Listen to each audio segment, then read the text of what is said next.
strut adjustment is faulty. Now,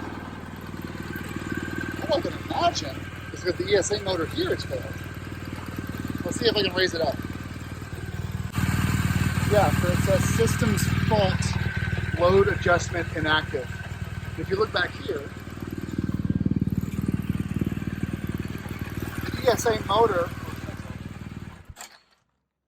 the ESA motor basically will push this piece right here, this metal, the silver thing right there, that goes up. That's what raises the bike up. So right now we're at the lowest setting basically, which is not good.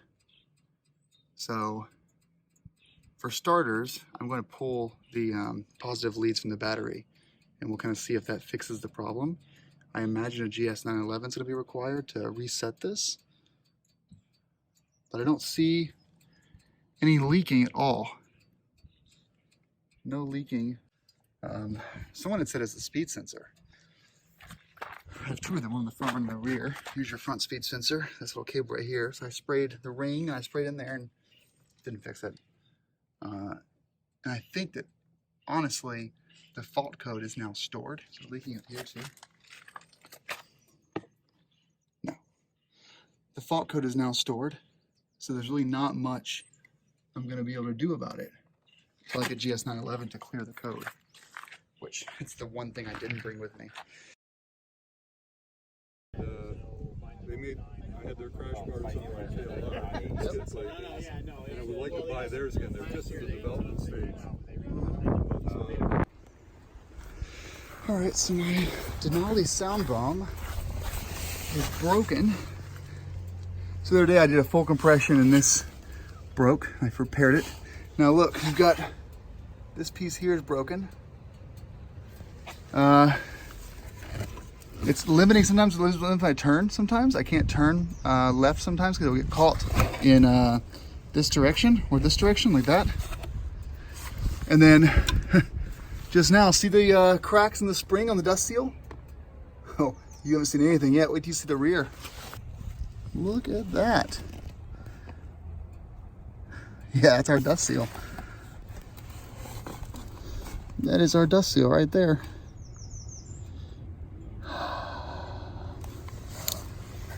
So, the horn's getting removed right now.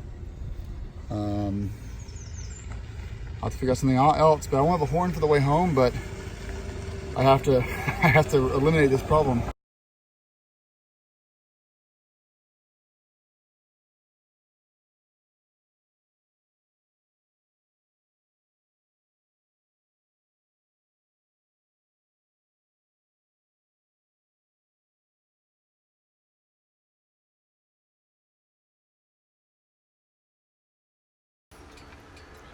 Well, a little update on the suspension issue. So here's my OEM shock. I went in and hooked it up. I removed the tractive module and hooked it up to hook my OEM shock back up to its OEM ports, and my gone. So the OEM shocks work. What a crock of shit though. So in the same week, my steering damper and my rear tractive shock failed.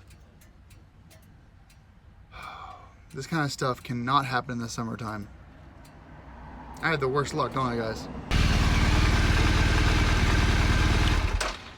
Fuck. It says the motor is too hot.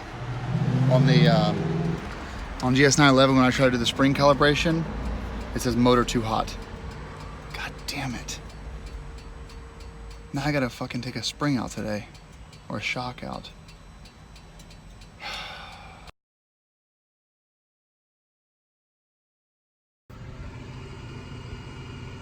All right, she's being strapped down.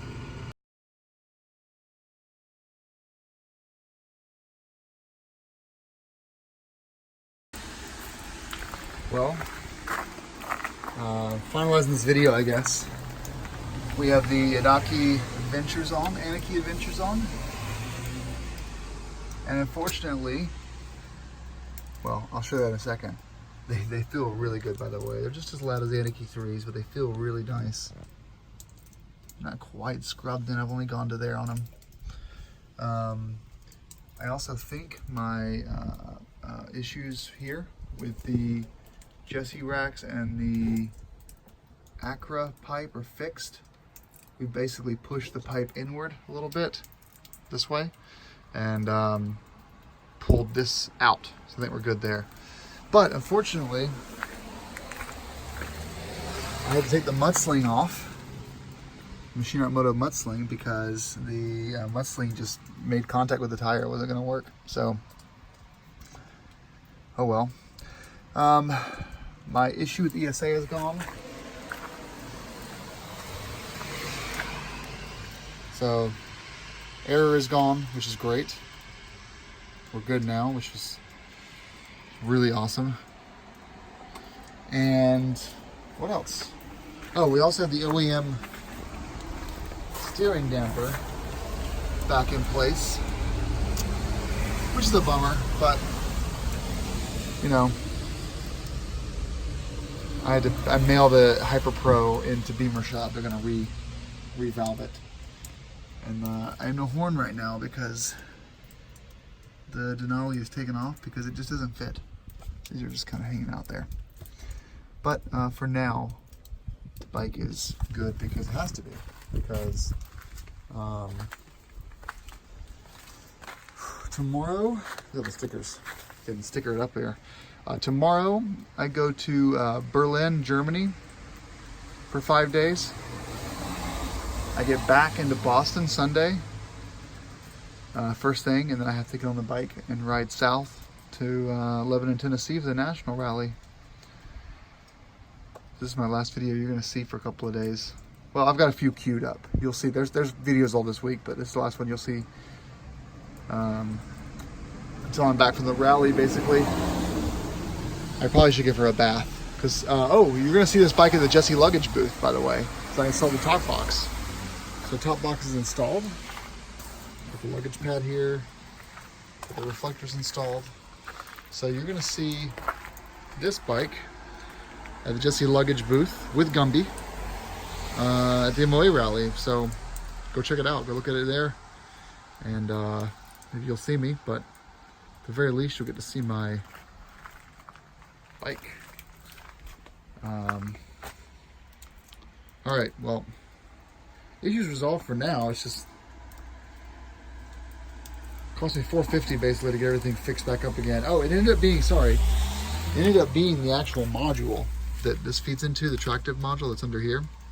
The ESA module was bad. So it's all fixed up now, but so I gotta mail the old tractive module back to Beamer Shop. So we're all good on this. And then where's that coming from?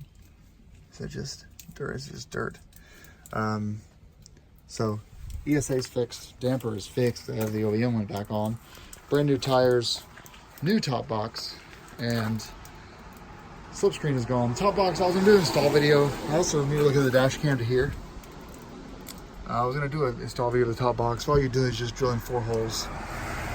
And then you're removing, unfortunately, one of my biggest bums here is you're removing the grab handle, GSA grab handles, and you're installing the top box here and there. All right, that's it for that. Bugs have found me, so I should wrap this up.